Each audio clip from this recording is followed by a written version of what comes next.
catheters is another type of catheter that is used for men who are incontinent.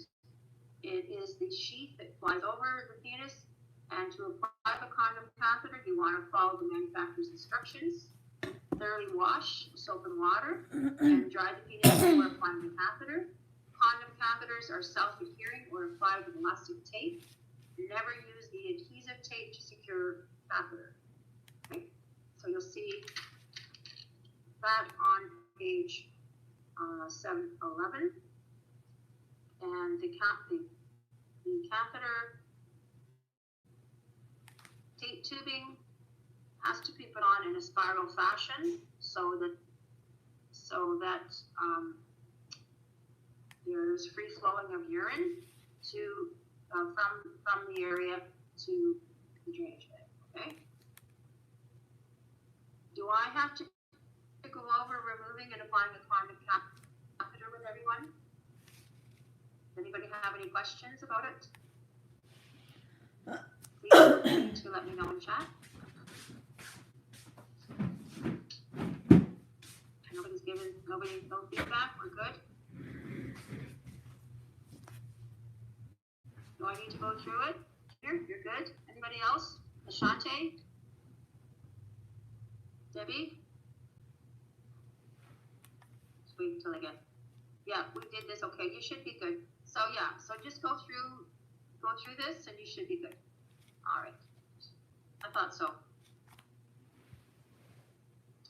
So bladder training helps some clients with urinary incontinence. Some clients need bladder training after an indwelling catheter is removed.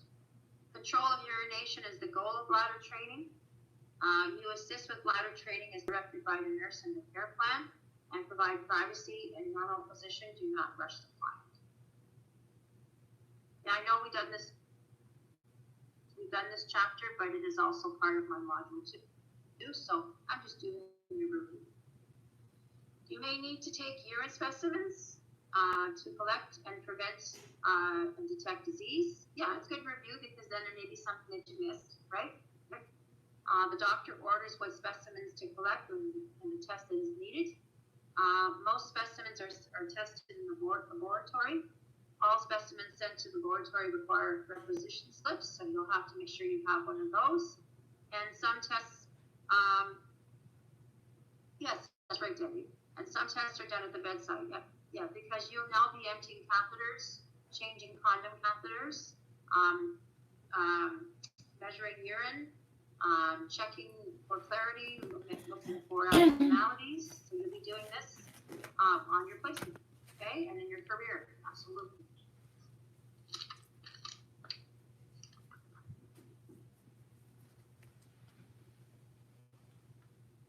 So a random urine test is just that, random, okay?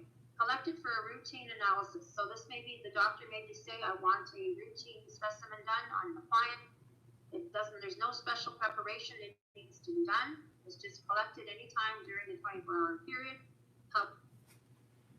However, you will have to probably help your elderly resident, and you see a picture on page 715. The container that's in collecting a random urine, you'll see box 3220.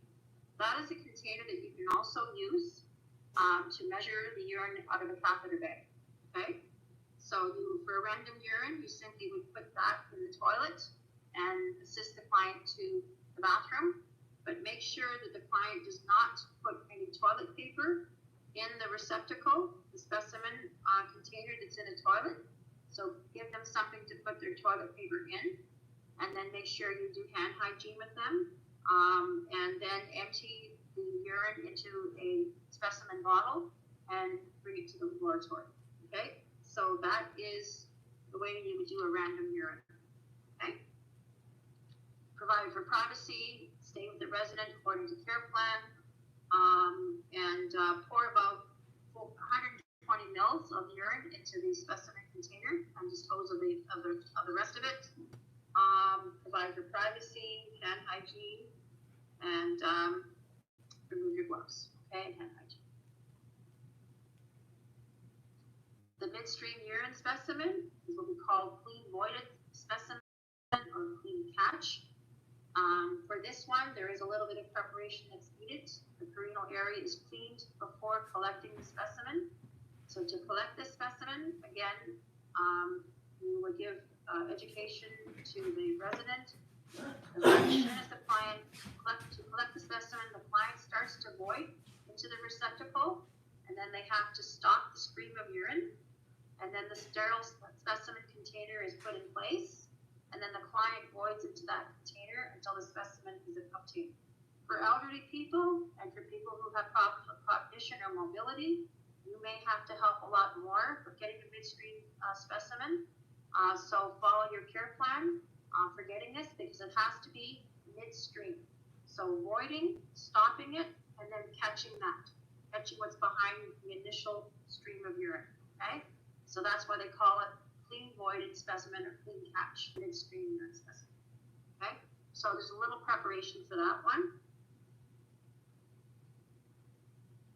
So you may need to hold the container in place and collect the specimen after the client starts to void.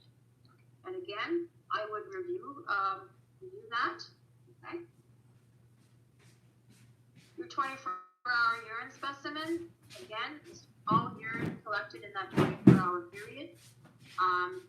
Urine is chilled on ice or refrigerated during this time, and a preservative is added to the collection container for some tests. The client voids first, so the client before you start your 24-hour urine, you tell the client to go and empty their bladder, and you discard that voiding, okay? And then all the other voidings after that are 24 hours, okay? But sometimes things happen, so a test will have to be restarted if the voiding was not safe. Let's say accidentally it was discarded down in the toilet, right? So you have to make sure that there's clear education, clear labeling, and clear writing as to what the resident needs to do, and also maybe put something on the inside of the of the bathroom and have the receptacle with the person's name on it, so we know that they have to put that in there. And every time they go to the bathroom, they have to let you know. And again, do not can't put any toilet paper in there, so provide something for the resident to put the toilet paper in, because if it goes in the receptacle, then it pieces. Okay, it has to be just urine. So they go first, disregard that. All the other voidings in that 24-hour period are now collected. Okay, and as you see on page 718, kept on ice or kept in the refrigerator for that 24-hour period for diagnosis. Okay.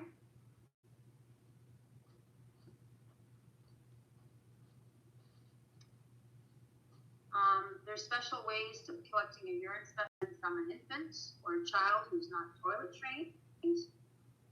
There's a special bag that goes over the urethra, and you'll see that on page 719. Okay, because it's next to impossible to try and get a urine specimen from someone so young. So that is the easiest way, and then you can then empty it into the container and get your specimen. Okay.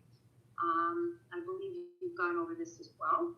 Okay, so follow the guidelines. We'll do that on collecting urine specimen from an infant child. You may have a delegated task of testing urine using your rigid strips, testing for pH, testing for glucose and ketones. So that may be a delegated task, and that's where you just dip the urine dip the stick into the urine, and then wait for the period of time, and then you just follow the pictures on the container, as you see in page 721, for the analysis of the color and report that. So urine pH measures when your urine has got a lot of acid or alkaline in it. A routine urine specimen is needed, so just your random urine. So the client with diabetes may have sugar or glucose in the urine. It's called glycosuria. The client with diabetes may also have acetone, which are ketone bodies in their urine to break down fat. Ketones are fat, and urine is always tested for both. And the doctor uses this test to make medication and diet decisions for the resident. and is usually done before a meal, BC, and at bedtime, HS. Okay?